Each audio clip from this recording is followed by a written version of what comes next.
Welcome to the Behind the Vision podcast. In this episode with Cole, we explore what it's like to be a beekeeper, how to start your own beehive, and the vision for Hive Apparel. Hope you enjoy the show.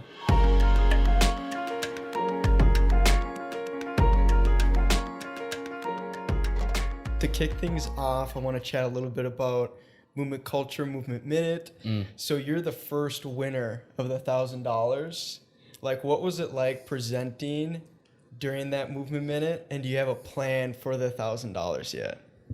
Presenting during that whole thing was scary. Like, I was the last one to go, so I obviously was like in the back, like peeking around the corner, like watching the other people go down. But you know, with each performance, or not performance, but with each presentation, you know, I just was getting like more butterflies, and my heart was starting to pound harder, and I'm like, oh God, here goes. But you know, I've never been a super strong public speaker, which is actually why I wrote out my pitch. I was like, I don't want to like get caught up on stage or have something kind of happen to me. So I just wrote it out, and that obviously helped a little bit, I think. But yeah, it was cool. It was great. I mean, the energy up there, like walking up, was super cool.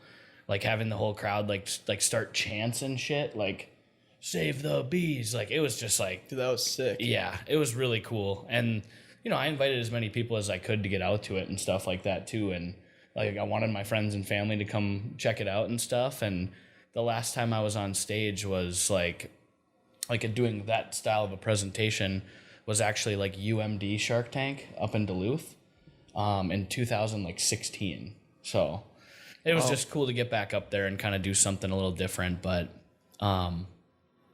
for the $1,000, honestly, my entire plan with that is to go and basically purchase more like beehives. So you buy like these wooden boxes that you can put them in, and then they have 10 frames per box. And it starts out with, they're called deeps. So you have your bottom deep, and then you can actually buy bees too, if you want. So I have built up enough bees where I can kind of do splits in the spring, is what it's called. So basically you'll take your stronger hives, and if there's 10 frames in the box, you'll take out 5, put them in a new box, buy a new queen from queen breeders, put them into a box, and all of a sudden you have 2. So you can, realistically, if you can get your bees through the winter, you can split them in the spring. What most people fall into challenges with is when they have to try to get them through the winter. Because if you don't have them inside of some sort of a structure to block them from all the wind, it's just like, imagine you and me trying to like live outside in Minnesota all year round. Like, it would just be awful. Yeah. I know people that probably do it. Like, there was that crazy dude up at UMD who like slept in a hammock for an entire winter. What? Yeah. Like, I can't remember his name, but I'm pretty sure he was one of the outdoor professors. Dang, he was an animal. Like, he was so cool. I wish I remembered his name. I don't remember his name. It sounds like next podcast. Yeah, find That's him. Crazy. Yeah, find that guy. He's crazy. So I did a little bit of a deep dive on like your Instagram, kind of just reading a few things, and like I read one of your posts about like how you actually kind of like would hibernate the bees for winter. Like, you put a bunch of like honey inside of the structures. Yep. So is that kind of similar to just like insulation as like a coat?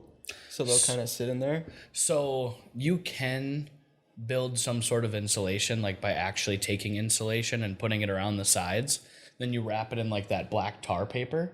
But the best method that I've had is to actually put them in a movable shed structure, where you can basically put them in there and control the humidity a little bit more, because truthfully, it's the water that gets in there that freezes and makes it even colder for them, so that they can't really survive.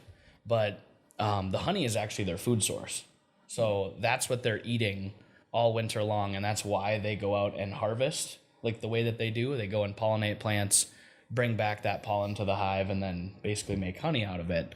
That's their food source for the winter. So, you know, when we are like pulling honey in the spring and the summer, you really have to be careful of how much you're taking, because if you take too much, you're going to kill the hive.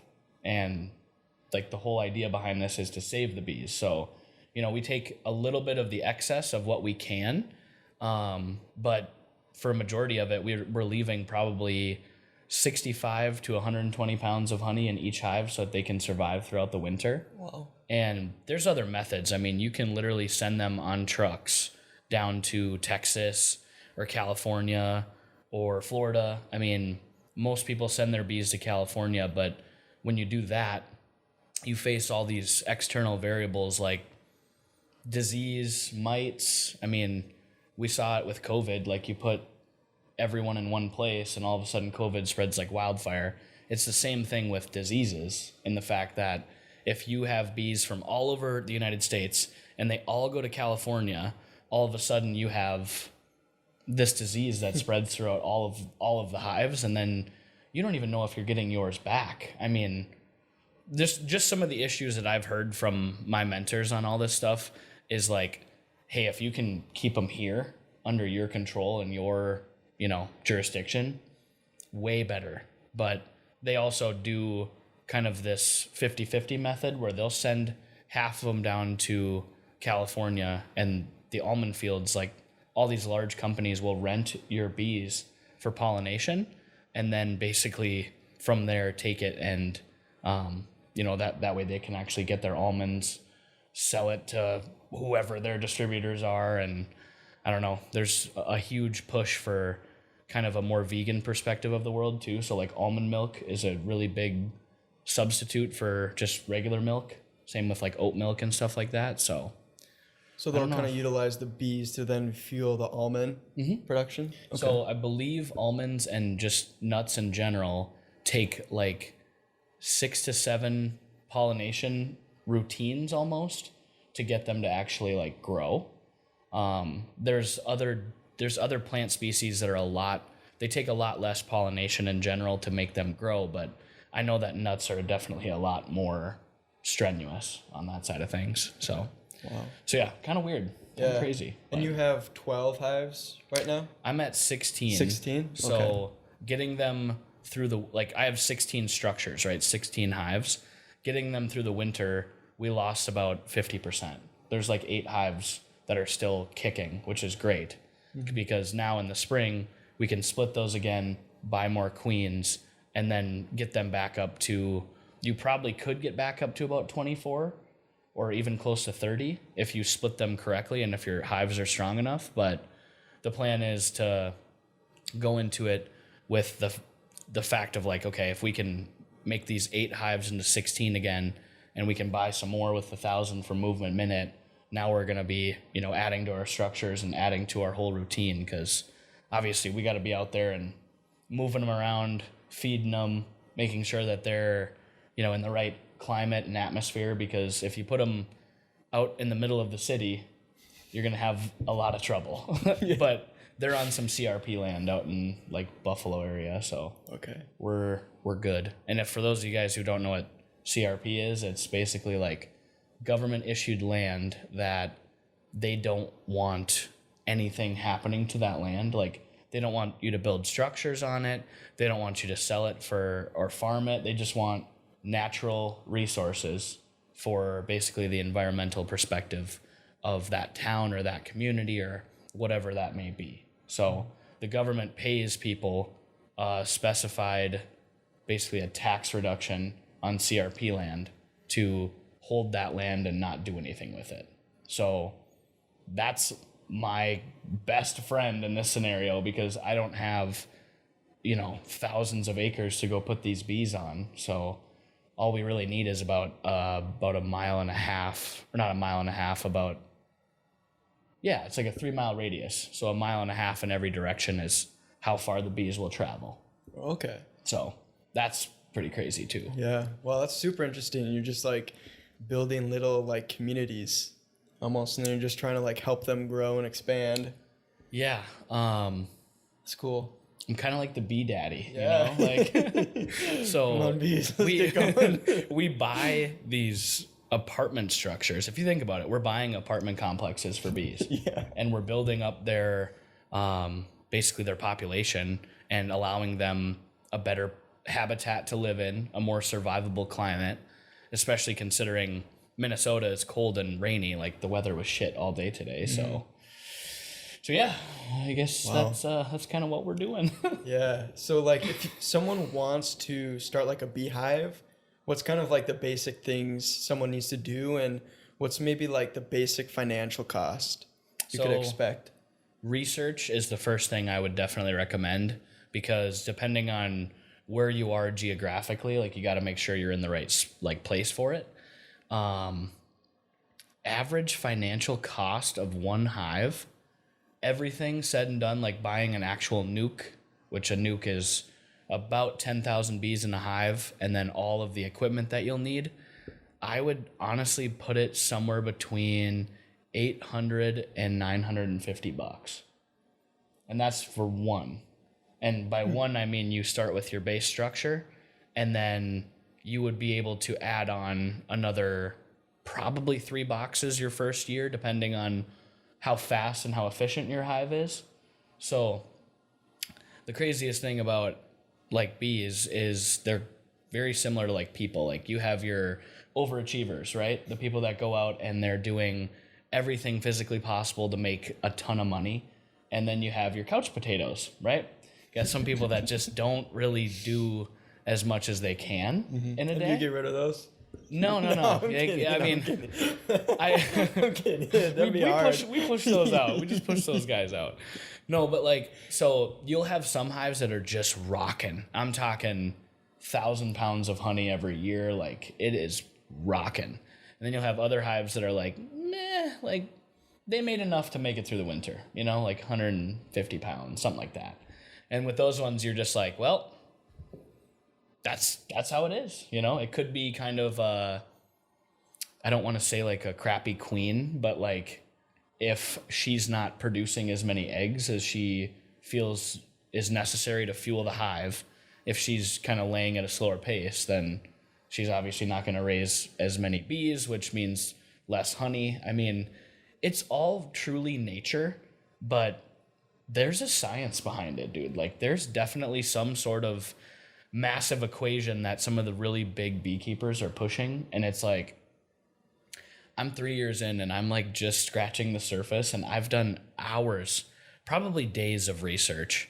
Like especially when I got laid off from my job for a month, I was like up until like 4 a.m. just like cracking through the internet trying to figure out like the equation of life for bees, you know, just like I'm like, why is there this huge problem? Like what stemmed this issue?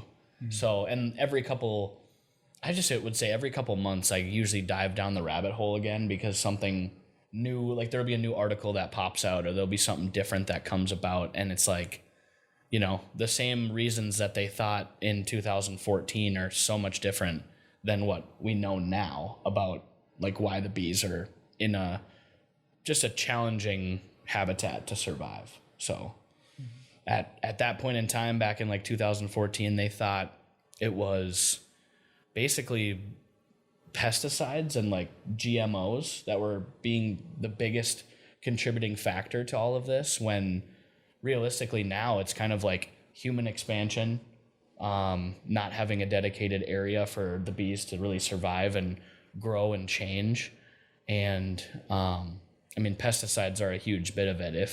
If they get into something that they shouldn't be, they're going to bring it back to the hive, and then others will basically consume that same poison. And I've seen it. I saw it in one of my hives last summer, that one of them got into something that they really shouldn't have.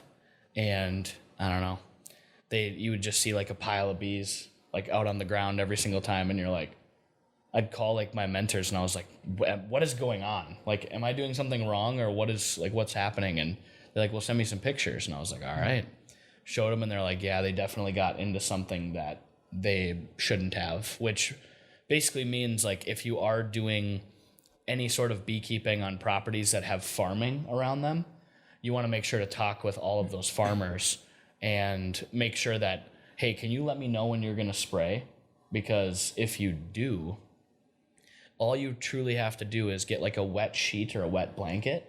Bees do not fly when it's dark outside or raining, because they will 100% die, and they know that. So all you have to do is basically soak a comforter, right? And then throw that over the hive.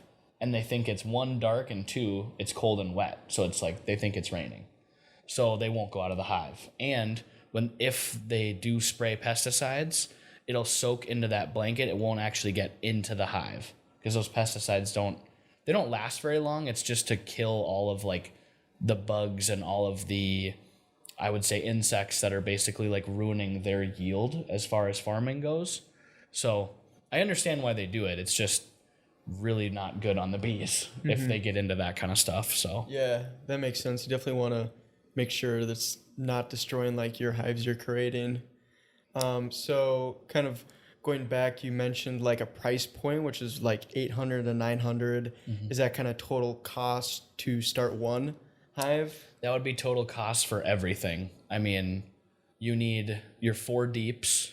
So we call them deeps. You can call them supers. Just depends who you're talking to. But usually you have 2 deeps, 2 supers.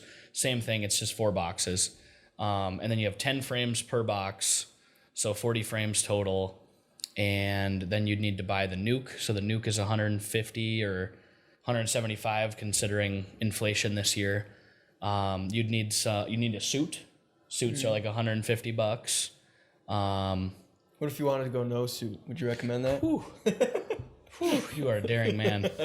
No, I see that girl on TikTok that does it all the time. Like she wears just a veil. It's like that blonde girl, Texas Bee Works or something like that. She's nuts. She'll just go and she calmly explains to you what she's doing, and obviously she does the voiceover after the fact, but she's doing it with no gloves on and nothing. And honestly, I'm gonna try it this summer just to see if I can do it. But which I should make a TikTok of that, her doing it and then split it into me doing it and just getting attacked by bees. I think that would probably go viral. Yeah. But yeah, I don't recommend no suit. That's dangerous territory. I mean, I've only literally been stung once in 3 years of doing this because I'm either really good at it or I'm just scared of getting stung. One of the two. I don't know. But yeah. Wow. Can you get stung through the suit itself? So if you have weaker gloves, they can sometimes get through your gloves. The suit itself, no. But I have had one if you don't zip your zipper up all the way, there's 3 zippers that come together right here. And if you don't zip your zipper up all the way, all of a sudden it's crawling on the inside and you're that's not on the outside anymore. Becomes a whole different ball game. You're okay, I'm just gonna walk away, try to open the suit so I don't kill this little guy. You gotta get him out of there. That would be a nightmare, I feel for anyone's first time or those that are just afraid of bees. Dude, Could just be a nightmare. Yeah, there's some people that are literally scared shitless. They have phobias of bees, and I'm honeybees are the sweetest thing ever, man. They really are not, because if they sting you, they die, right? It's gonna rip off the back half of their body, and basically they'll die within the next, I believe, couple hours. But so they don't want to sting you. It's when you start you're moving too quickly and you're shaking around the hive or you drop something. Oh, cognitively, you have to be really aware that you're around probably, we have 16 hives. It starts at 10,000 a piece. So 160,000 bees. That's at the beginning of the year, So you have to remember that you're constantly around a lot of creatures that are trying to protect their queen. So if you mess up, they will not be happy and they will they're going to try to sting you, but they cannot get through your suit. I mean, depending on what kind of suit, the first year I did buy some, oh man, they're $22 off Amazon. And honestly, I'll find you the link and send it to you because it was just I wear them as a Halloween outfit now, as a haha, I'm a beekeeper, and everyone's you're so lame, dude. Just a basic setup. Literally. But I mean, it fits me, Yeah. So those are the ones that I'll lend them out to if people are if there's extras that are I really want to see, I don't care about getting stung. And I'm well, you're not going to get stung through these because they're meant for it. It's just they're not the most efficient ones. Like the ones that I buy are probably like 150 to $200, and they're like a onesie. It's like one big suit, and those are the really nice ones in my opinion. So I probably will never go back to the $22 Amazon ones. Just not if you can get the 150 cool ones. yeah, those are way better. So wow. No, that's super interesting. You shared like a little bit on the process of that, but more on like the honey side. Like, what does that look like? Do you go get honey every week, every month? Is it you kind of just feel it out? So you can really tell when the hive starts getting like full or heavy, because basically when you see it start getting full, like you can take frames out and look at them. When you start seeing it get really full, you add another box on top. And that second box, they're going to build the comb first, and then they pack each of those cells with honey. So when you start with just blank plastic frames with no comb. So the first couple years, they do spend most of their time building comb, and then when they can, they fill it with honey. Obviously, it's kind of just a part of their routine. But now, all of the hives that we have are fully built out with comb. So we store those in storage sheds throughout the winters, and then when you stick the bees back in those in the summer, it's go time. I mean, they literally are going to stock every single one of those with honey. It's basically like giving your bees a jump start on honey production. So as far as when to pull it, if you pull earlier in the season, your honey is going to be lighter and quite possibly sweeter depending on what it's around. So for my bees, if we pull in June, right? If we pull like June 1st or June 30th, my gut tells me that they just dug through every single dandelion in a 3-mile radius, right? So it's really light. It doesn't taste as crisp. And usually we don't aim for that honey because people don't like it as much. And that might just be a personal opinion. Some people love lighter like tones of honey. But what a lot of people like is clover. And clover doesn't truly come out until, end of June, more towards July, more towards August. And clover is what they kind of survive off of throughout that part of the summer. Another big one is like basswood trees, apple orchards. I mean, there's a ton of different things that you can basically have the bees pollinate. But so you're getting your honey more towards the end of summer? Mm-hmm. Okay. So that's the crazy part is you get one big harvest, one big haul, and then usually we pull in like middle of August. Sometime between the 10th and the 15th is usually our pull date. But, last year we pulled a little bit early. We got a little squirrely and excited because we're like, holy crap, there's so much honey. And I didn't have any boxes to go higher. Like I spent $5,000 on all the bees and then all of the boxes to get them all started with 16 hives. So we could calculate that to get your one piece. Yeah. Just for anyone who's actually like looking to get into it. I'm kind of interested. Dude, it's cool. It's really cool. How much of your physical presence do you say you need to kind of start a hive? So in the spring, it's important to like feed them and basically give them it's called an antimicrobial. It's kind of like getting your shots, or like taking vitamins. It's basically like something to help protect them for the long term. And then I believe doing some sort of a mite treatment is probably going to make sure that, especially coming out of winter, mites tend to live in those boxes because they're wooden boxes. So they'll replicate and multiply and basically try to overtake that hive as their own, which obviously you don't want them doing. So you got to treat them for mites. And then, sorry, what was your question? Like how often would you? How often would you need to physically be there? To manage them, like once a week, once a month. So, I've been doing this for 3 years. The first 2 years, it was more of like a bi-weekly to monthly cadence. So you're only out there once a month, and then last year we started with so many like blank frames and like brand new hives because we bought new ones. So I was out there weekly, and they had feeders in them, so you have to crack the tops open. And then my brother built like this pump system to basically you bring a 5-gallon bucket of sugar water out. Then you have like this pump, and you put one hose in there and one hose directly into the hive, and then it fills up the feeder. But so I was out there once a week, every single week last summer, unless it was raining, then we'd have to find a different day. But yeah, it was like every Tuesday or every Monday. Dang. And it started with my brother and I that were doing it, just kind of side by side, because he had the truck, and I think that was kind of our, I don't know, it's like our bonding experience, I guess. But and then my dad kind of took over because my brother sold his house, and he actually went to California, and he's a lineman for his job. So he went to California and basically is living out of a fifth wheel camper and just working. Nice. Him and his lady. So kind of cool. Yeah. Yeah. Wow. So now though, this summer, once a month.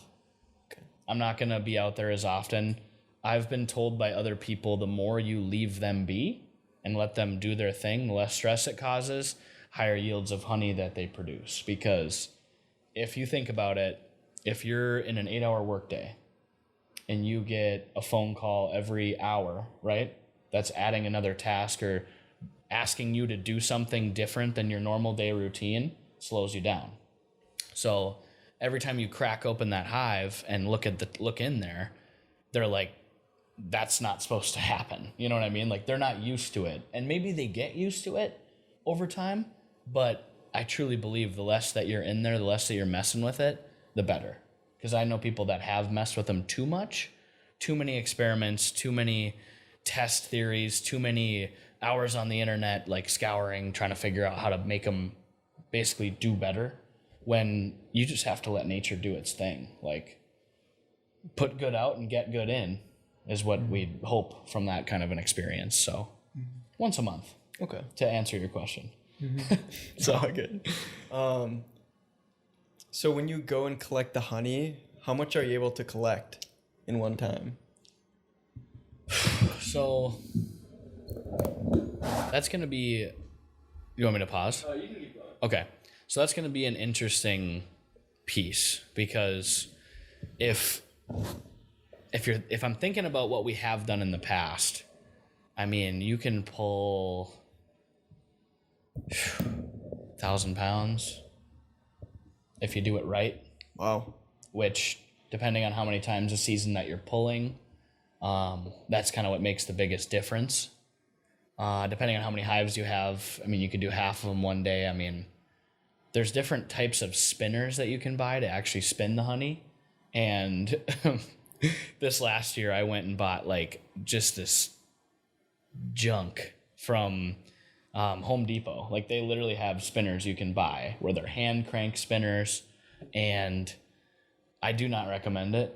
I'm probably going to invest into something a little bit more heavy duty, or there's places that you can rent like electric ones that basically you just have to make sure it's strapped down to the floor, because when you put your frames in there and start spinning, the whole thing just wants to maneuver and shake because it's not equally balanced.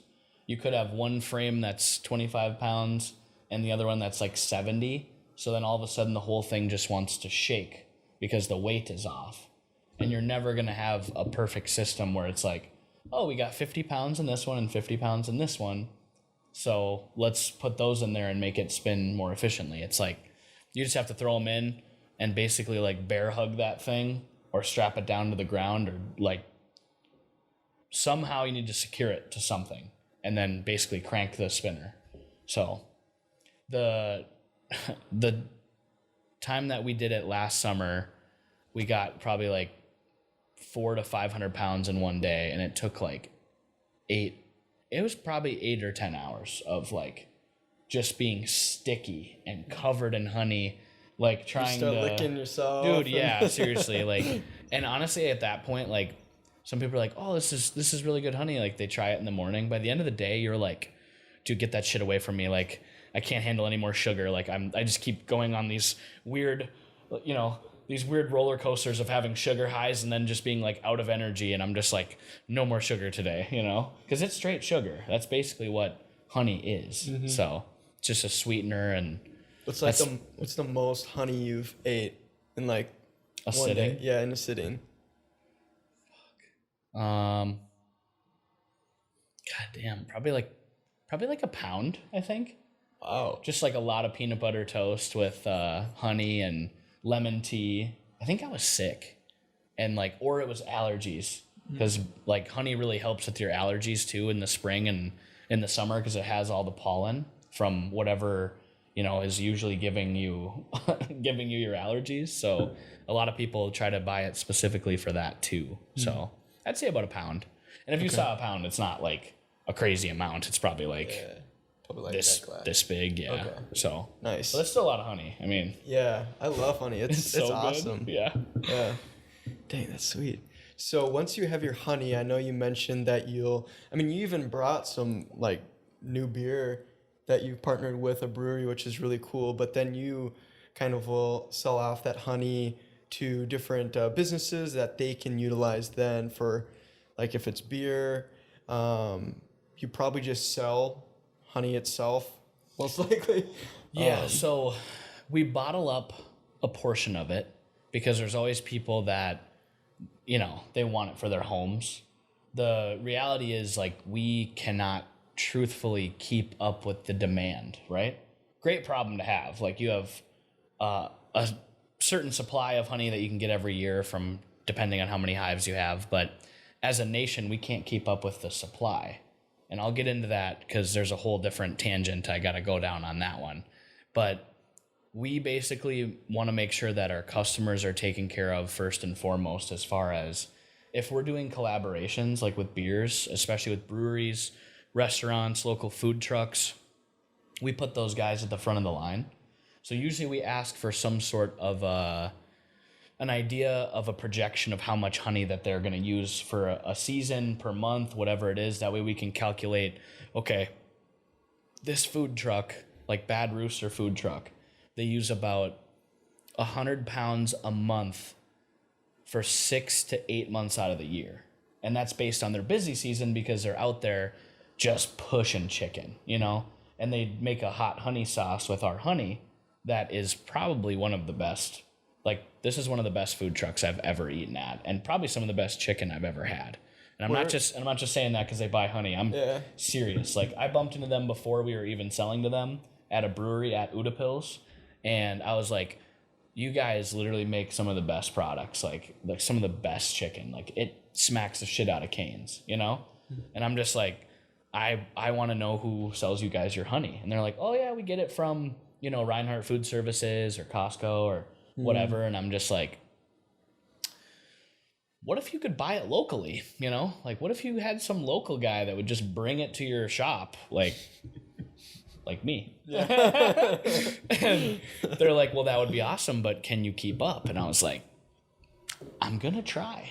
Like, I'll give it my best shot. So, we keep those types of customers at the front of the line because at the end of the day, like, that is a really big enhancement to their business, to be able to talk to people about, like, hey, it's local honey from Hive Apparel. Like, go support the bees. Go buy some T-shirts, hats, sweatshirts. Like, it really helps bring in kind of a new community. But as far as breweries and stuff go, we'll usually, if we do a honey beer with a brewery, the average amount that I believe that we sell them for one beer collaboration.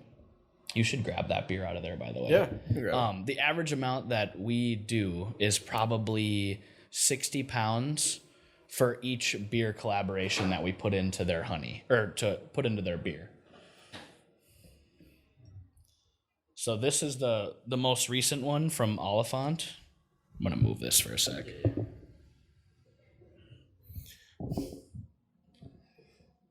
want to try it? Yeah, I'll try it. Yeah. That's the most recent one from Oliphant, and it's the honey wheat. So we're doing like a pop-up shop out there for, it's for the... You want one? I'll take one, sure. Yeah. I want to see what you think of it first. Okay. This is where I get to kind of just like sit back and...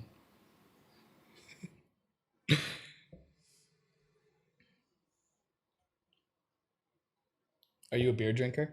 Not a lot. Not a lot? But it's good. Gotcha. I like it. I think it's like for me, because I don't drink a lot of beer.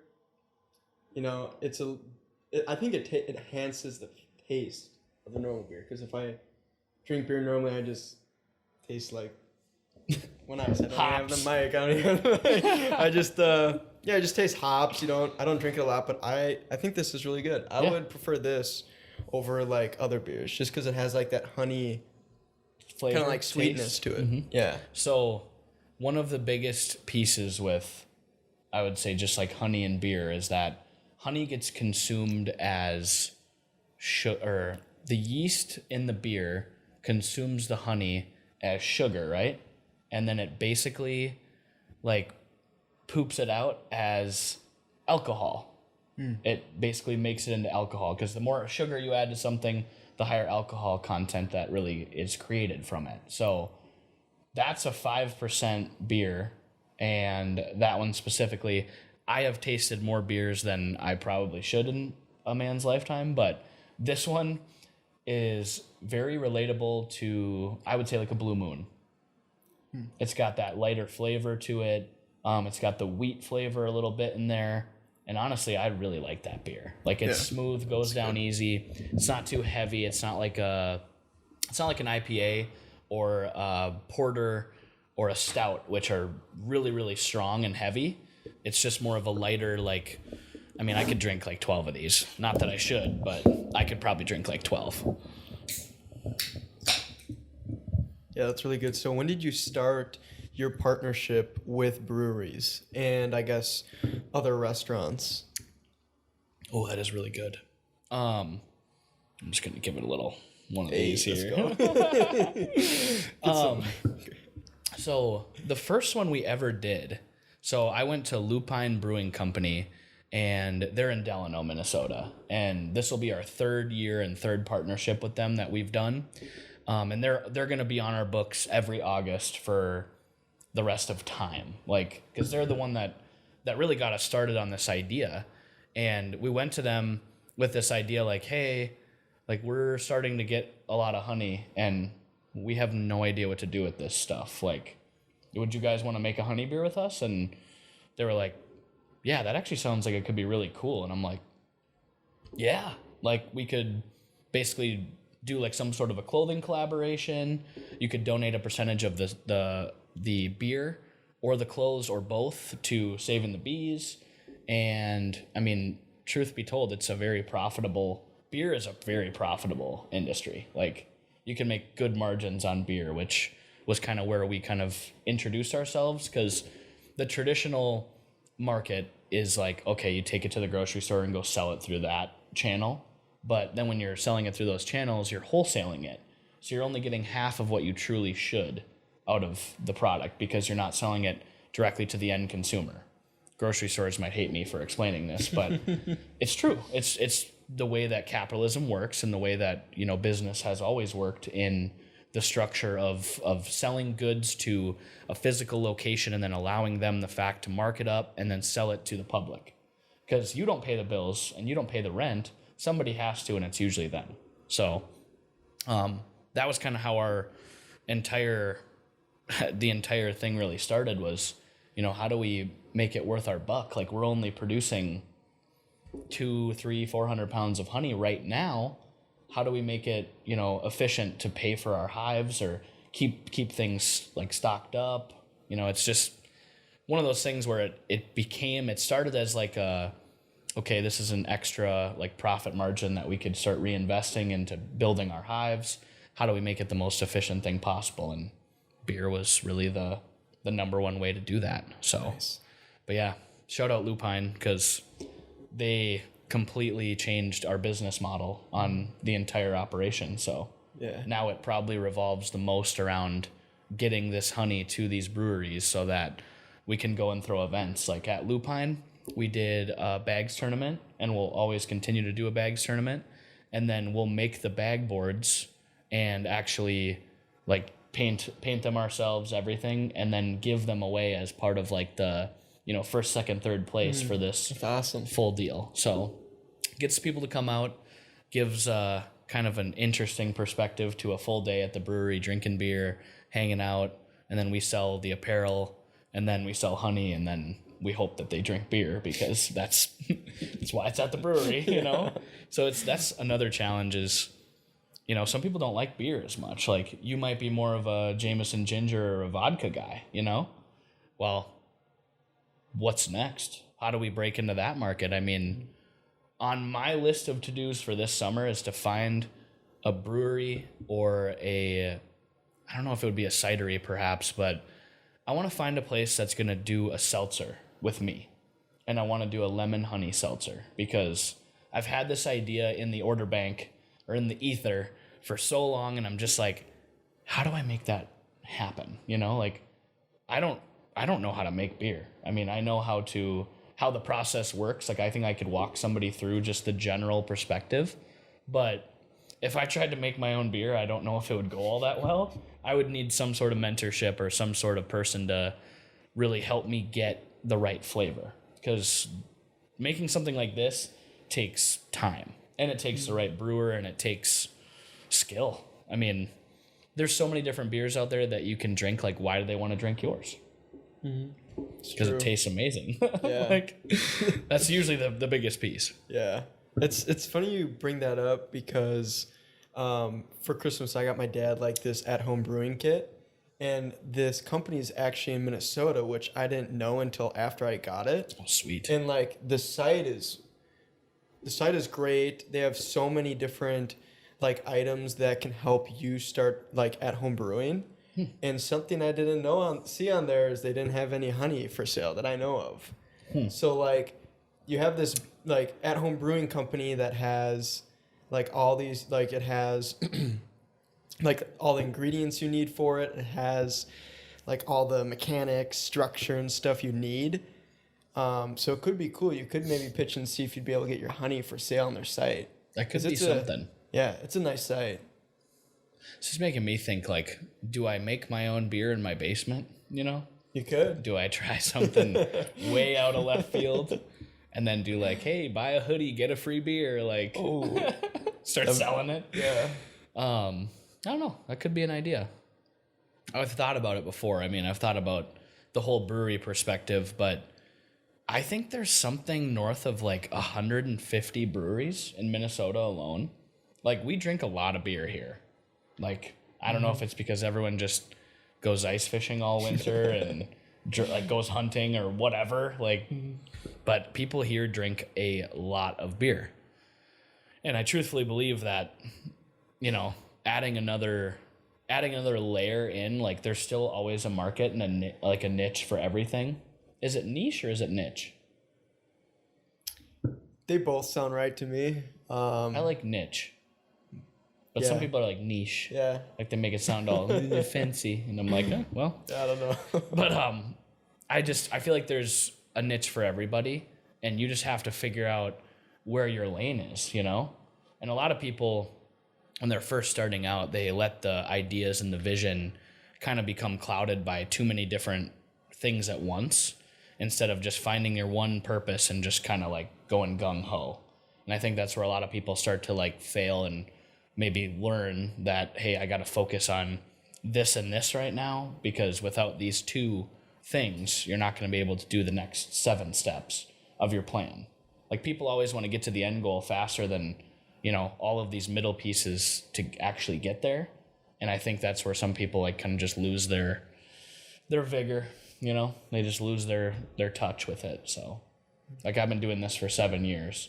It'll be 8 years on June 4th, and it's like, I never expected a day in my life that I would be putting honey into beers and creating like these cool events around it, and then having all my friends there to like just have a day that isn't, you know, normal. Like, it's celebratory. You're doing like this really good thing for the planet and for the bees, and it's like just cool to get everybody out and have a good time.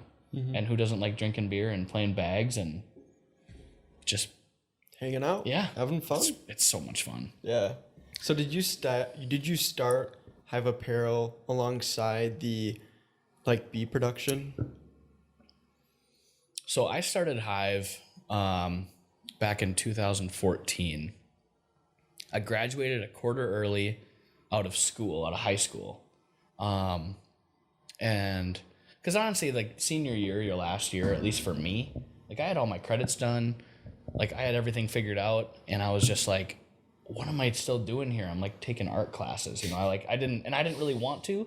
Like I took drawing and painting and all that stuff, or I took the first versions of it, and I was like, well, that was fun, but like I kind of want to go make some money, you know, like I could be working all these hours of the day. So I went to I had heard all these things about, you know, being like a CNA and how much money you can make as a male in that industry because you can lift these older or elder people that are basically like heavy, you know, and I don't know if everyone and their brother could pick some of these people up, but I was like, whatever. Like I go to the gym sometimes. Like I guess I could do that. This. Yeah, I guess I could do that. Pre-workout. Right? So next thing I know, I went through all my training to be a CNA and got certified. And I was working for this guy as a home health aide. Like I was never in the actual like nursery homes or nursing homes, but I kind of just was doing more of a home health aide perspective, like helping the elderly like do their thing in their own home, like just live their daily routine. And it was right behind the Ben and Jerry's overlooking the lake in Minnetonka. This guy owned the whole top floor of the apartment complex that's right behind Ben and Jerry's. And it was the coolest thing ever because we could just sit out on the deck, which he loved to do, and he loved lemonade, popcorn, and watching the sailboats, dude. Like he's like, yep, this is like I worked my ass off my entire life, and like this is literally like one of my favorite things to do.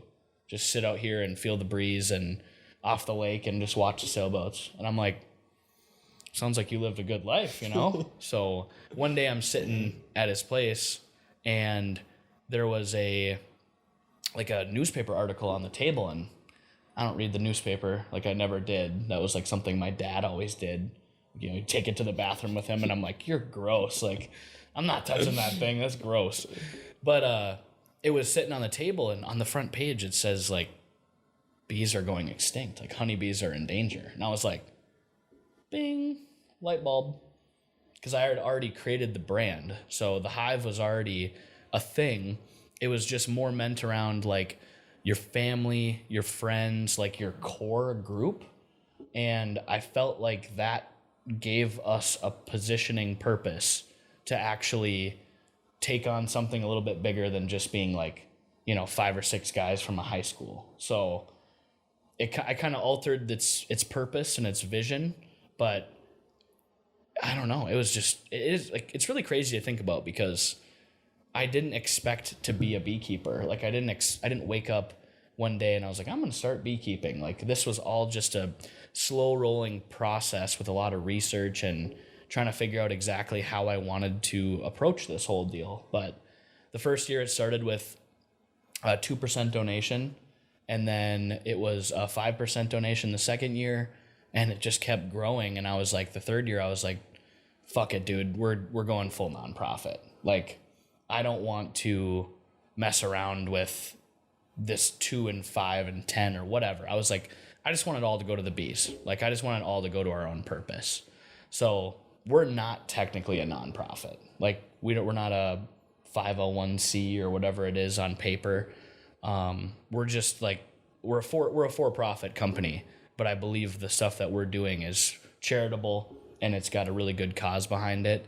And the reason I didn't go full nonprofit with it was, you know, I've always been very aware of what my taxes look like, just because I've always sat down at the end of the year and I've been like, all right, like how much money did I make this year? What am I getting taxed versus what am I paying in versus what am I getting paid?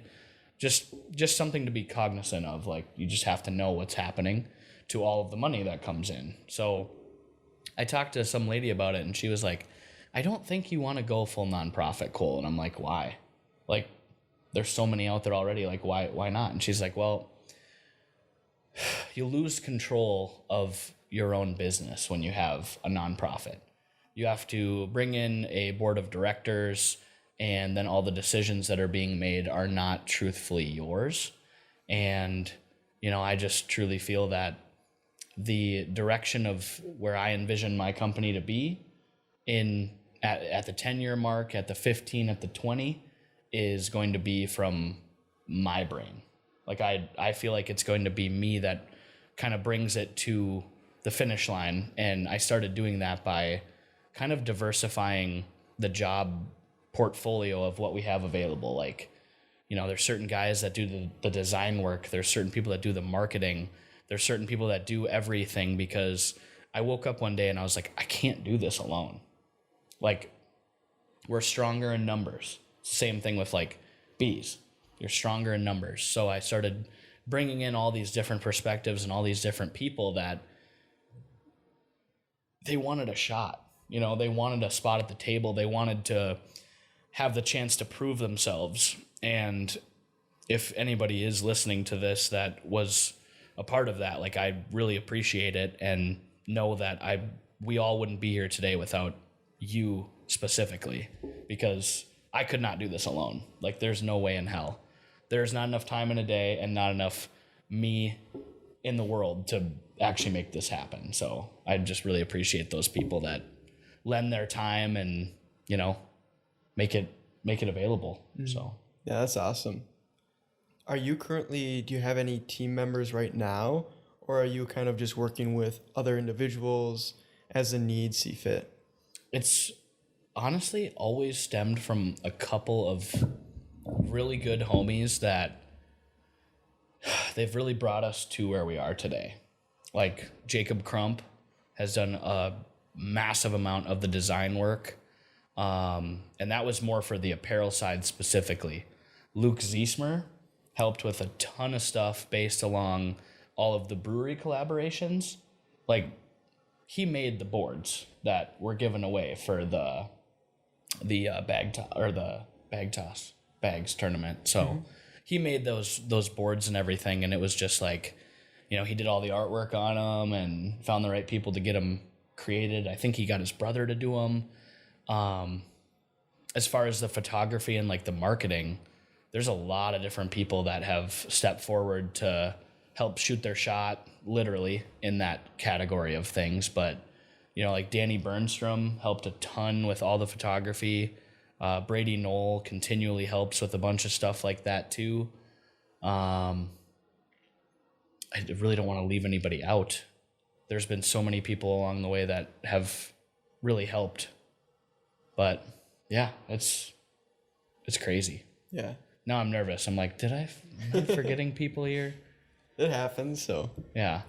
Well, everyone has their chance for recognition too. I mean, it's not like this is the only place that I'll recognize people. So recently, just bringing kind of other people to the table, marketing has been probably one of our weakest standpoints from my perspective on the company. Is I want to do better with marketing. Like, I want to dive deeper into TikTok. I want to have more integration with Facebook ads and Google ads and all this stuff for our social medias. And I don't know if you saw the movement culture video that was made from us. Yeah, that was awesome. But that was John Pitlack, and he actually cuts my hair. Like, that's how we met.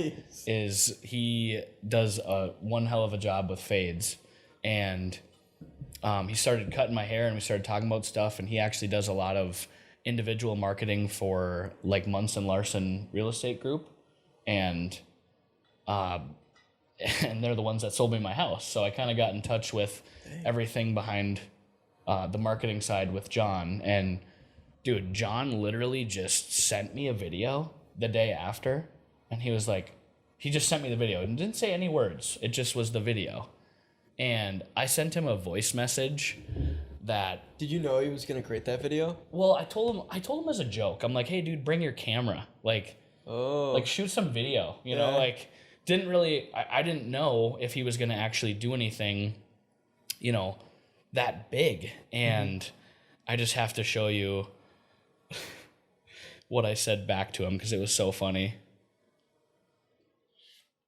Oh, he sends a video and he just goes, mic drop. And if you know John, he's just hilarious. But this is all I sent back.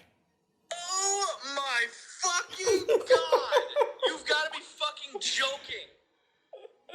coolest thing I've ever fucking seen. I know it was a little graphic, but I was just like so happy when I saw that. I was just like, what in the world, dude? Like, I need you to shoot another video. Like, we're gonna do some more stuff now and figure it all out. So he's kind of like the newest, I would say, addition to the team, and I think he's gonna do a really good job. Like, I really do. That video was cool. It was cool. Yeah. Like when it pauses and it goes like, Cole Ehresmann, Hive owner. Like, and like it's me just looking like just like shocked almost. Like, he shot the whole thing candid, so like none of that was planned.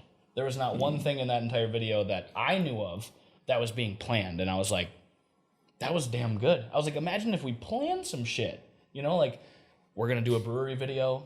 We're going to do some beekeeping videos. The plan in the future, too, is to do something revolving around the movement culture and movement minute to actually have like a kind of a follow-up video, as in... That'd be cool. Well, as in kind of like, you know, on Shark Tank, like how they do like, catching up with the sharks type of a deal. Same thing, but with like, here's like, my name's Cole and here's what we did with the money type of a deal. So Did you come up with that idea? Cool. I did. Nice. I like that. Yeah, I'm the idea guy. Like, I just throw shit at the wall, and if it sticks, I'm like, yeah, I did that, you know? But everything else, like, I need so many other perspectives and people to, like, bring me back down out of the clouds, because I'm, you know, realistically, there's only so much time in a day. Everybody's busy, and you only have so much money in your pocket to fuel and fund these ideas. So you have to, like, create, like, almost like a board of them, and then be like, all right, we're going to do this one, and this one, and this one, and that's it. Like, we'll come back to the rest of the ideas when we actually have time. So I know you mentioned at the event that you just hired someone to do TikTok. Is that right? Yeah, I think John's gonna take that. Nice. I think John's really gonna like handle that. But if you've ever seen any of the stuff from the Minnesota Vikings, this girl named Tal Johnson, she kills it. Like, she's definitely helped in the past with some photography stuff, and she actually just left the NFL as far as shooting goes. And her and I have been talking, and I believe that she's going to help us with our content strategy as far as TikTok goes. So she handles the animal humane societies, like all of their content. And we were just talking on the phone last week, and there was literally like this video of hers where she's just like meowing back and forth between like a cat and her, and it's just popping off in Saudi Arabia. Like, there is like 4 million views on this video of her just like meow, and the cat comes up, meow. Like, it's like the most ridiculous thing ever, and I'm just like, how do you do what you do? And she's like, I have no idea. I'm literally digging in to see why this video is going viral in Saudi Arabia. Like, I have no idea. And I'm like, well, I don't really care. I just want you on my team. Like, you do great work, and like, that is one of her many videos. Like, she has gone viral way too many times to count. So it's kind of somebody I want on my squad, because I know that Seek Supply, the protein company, they popped off off of just TikTok alone, and I've just barely touched it. I'm like, that could be interesting, you know? And I know Hannah Perez is on their team too over there, and she's a marketing whiz as far as I'm concerned. She came out and saw our bees. We talked about doing some different strategies for Hive Apparel and talking more about the story and stuff, and I completely believe that she's right on that side of things, because look what they were able to do with Seek. I mean, all of a sudden, just off of TikTok, it falls into Mark Cuban's son's hands, and then from there, Mark Cuban's like drinking it on TikTok, and I'm like, well, that would be kind of cool. And now he's going on Shark Tank, or they're going on Shark Tank, and I'm like, killer, you know? Like, chase your dreams. It takes one person to really get it. Just one person. You need to restart that? Yeah, I'll restart it quick. Bet.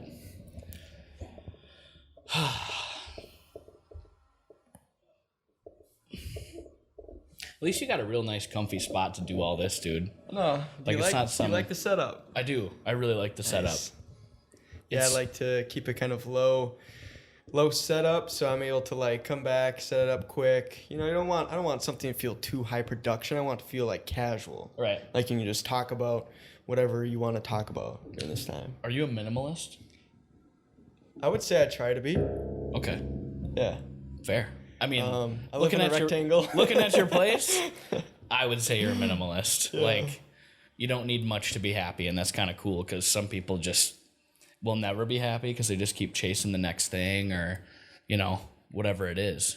And I don't know about you, but I got ADHD, so I'm just like a bouncy ball. I'm just all over the room, just trying to figure out what I want to do and what I want to execute. And that's where I really think having a team is helpful because they're like, yo, we're gonna do this, and I'm like, you go do that then, because that sounds good. Like, let's make a decision and run with it. So I'm not just sitting here like banging my head against the wall trying to figure out what we should do. So yeah, and it's tough, like especially if you want to do so many different things because we only have so much time. Like naturally, you just have to focus on a few things, like you said, and just like hone in and not try to do so many different things, and then you can't actually put your energy and your attention to help grow those things. Yeah, I knew somebody in high school that kind of tried to be the all-star athlete in every single category, and like I just feel like it was hurting him because, you know, he wanted to be the best at so many different things instead of finding his one true core cause or his one true like purpose. And I don't know about you, but I want to be really good at a couple of things, just a couple.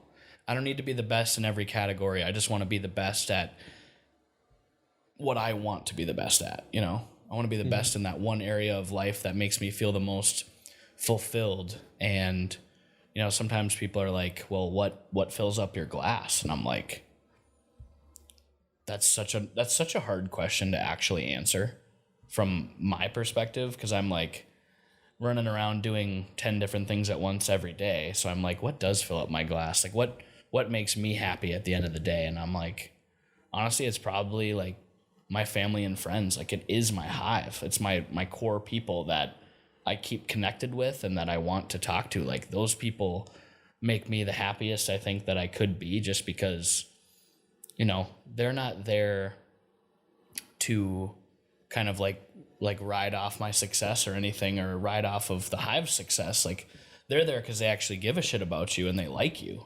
And I think a huge part of everything is, as you get deeper into any social situations, relationships, any of that stuff, like, you really find the fake motherfuckers. Like, there are some fake ass people out there that just will, they'll tell you what you want to hear, get into your circle, and just slowly start to tear the whole fucking thing apart. And it's like, you probably know somebody like that. Everyone probably knows somebody like that, but it's the truth. You got to watch your back, because if you don't, there's going to be a knife in it, and it's not going to be a fun day. Yeah. So, have you experienced that in your life at all? Many times. Many times? Many times. And don't take me as some, you know, I guess don't take me as some person that doesn't have any like skeletons in my closet too. Like, we've all got stuff that we've done in the past that we're not proud of, you know? It's just part of life. Yeah. What I truly think though is, if you learn from those skeletons in your closet, if you learn from the things that really made you who you are today, that's the biggest and most important thing to me. Because when you see somebody make the mistake and then continue to make that mistake even after they've learned their lesson, that's where I'm like, nah, dude, you can't be helped. Like, people are going to do what they're going to do, regardless of what you tell them, of what what opportunities you give them. People will always make their own decisions. Power of free will. But at the same time, if they just continually fuck up, dude, it's not my problem anymore. I'm out. Like, cut ties, gone. And honestly, over the last 5 to 10 years, I've had to do it. I've had to cut people out and basically say nah, I don't want to do that anymore. Like, some people bring really negative energies into your life, and it's like, you don't even really know where it's coming from or how it's happening. And And you kind of wake up and look in the mirror one day and you're like, huh, I think I figured out who it was. Not that it's you, it's just, you just kind of figure it out. I don't know. So. Yeah. Nice. We got real deep into that rabbit hole there for a sec. No, that's awesome though. Yeah, I think like, you know, when you see people that get maybe slammed down for things that they've maybe done, but if you know these individuals and maybe it was just like one mistake they made, you know, it can kind of hurt to see them get so much hate. True. When you know that these individuals with intention are always good for the most part. Right. And I think that as humans, we need to understand that we're all going to make mistakes and that it's really important for someone to realize their mistake, to, you know, share the mistake they made, and then just learn and grow from that. Right. I'm with you on that side of things because, like, as humans, we are flawed. Like, we all make mistakes. Like, it's never going to be just perfect. Even if you are a perfectionist, it doesn't work that way. And I don't think that you should ever judge someone based off of their worst qualities, per se, or their biggest mistakes. I don't think you should ever just ballpark somebody as, like, a complete piece of shit and then put them out in left field. Like, I'm all about giving people chances and making sure that they have the opportunity to come back into your life almost, or have a chance to actually, like, talk with you about things and explain their perspective, like, whatever it may be. But I truly believe that there's something to that. Mm-hmm. So. Sweet. That's awesome. Hell yeah. So looking out maybe into like the next year, what's your vision for Hive? Big question. Did any of these come from social media? Or are we gonna do I was checking slightly before this, but I'll check again. I'll answer that in the meantime.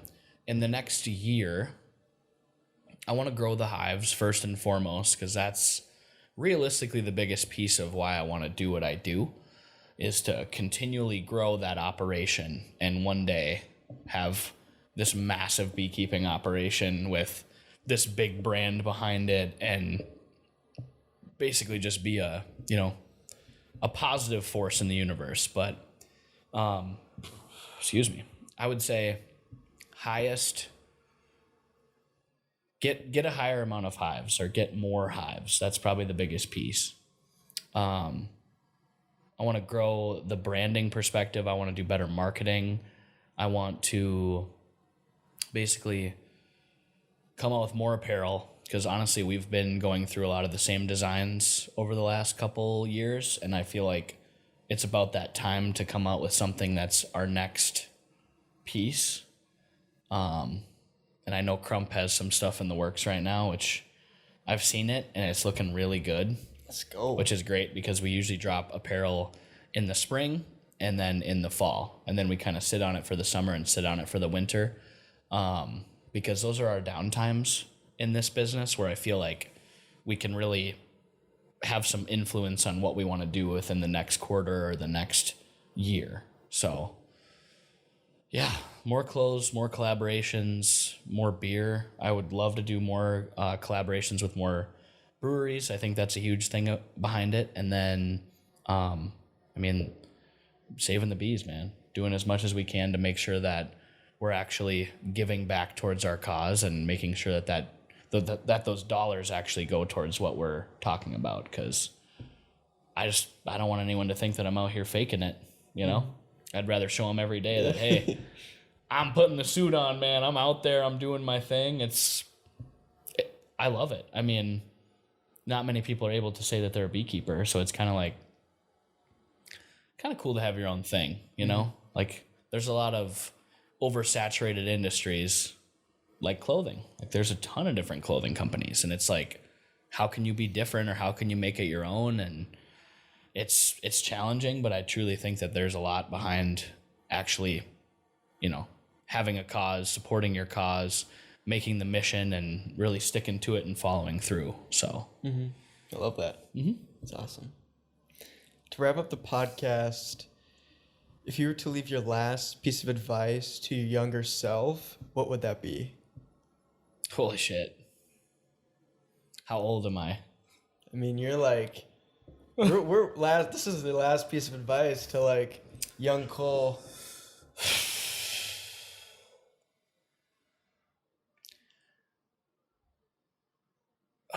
I got it. Everything that glitters isn't gold, and the grass isn't always greener. It's turf. So there's a lot of shiny objects that'll come into your life, whether it's, women, cars, houses, that next opportunity that you think is going to be so much better. And it's like sometimes dialing it back and really just being appreciative of what you actually have versus being like, oh, I wish I had that, or I wish I had this. Like really appreciating and being grateful for what you got is probably my best piece of advice to anybody, but especially to younger Cole, because I think we've all gotten off in the weeds a couple times just following the glitter, and it's definitely not gold. So Sick. Well, Cole, I appreciate you. Everything you're doing at Hive is awesome. Saving the bees, very important, because honey's delicious and we need bees to do everything else we do. And thank you for, bringing the beers and the honey, and, congrats on winning Movement Minute too. Like that was awesome and well deserved. And thank you. Thanks, man. Appreciate you having me on. It's been fun talking. I know I probably spent a lot of time ranting, but dude, it's awesome. I don't know. You gave me the beer, dude. From there, I had to stop. From there, I was like, all right, here goes. Thank you for tuning into the podcast with Cole. If you enjoyed it, please send us a DM on Instagram at BehindTheVisionPod or ever_north, or leave us a review, as we love to receive your feedback on the show. If you want to stay up to date on new podcasts and collection drops from EverNorth, check out evernorthco.com. Thanks again for listening, and hope you have an amazing day.